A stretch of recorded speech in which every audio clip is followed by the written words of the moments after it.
Ang susunod na programa ay rated PG. Ito ay nangangailangan ng patnubay at gabay ng magulang para sa mga batang manonood.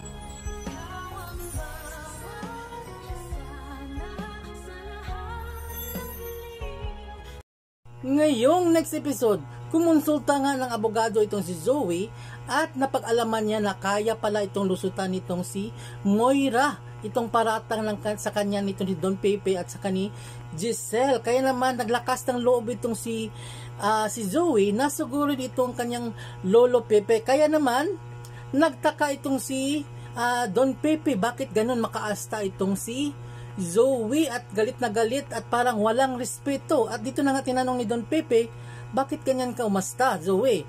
Apo ba talaga kita? Kaya natigilan itong si Zoe dahil nga sa sinabi nitong si Don Pepe. Ito na kaya ang chance para mabulgar ng katotohanan, dahil alam natin lahat na itong si Zoe ay hindi talaga totoong apo nitong si Don Pepe. Kaya don't forget to subscribe for more updates, mga kapuso.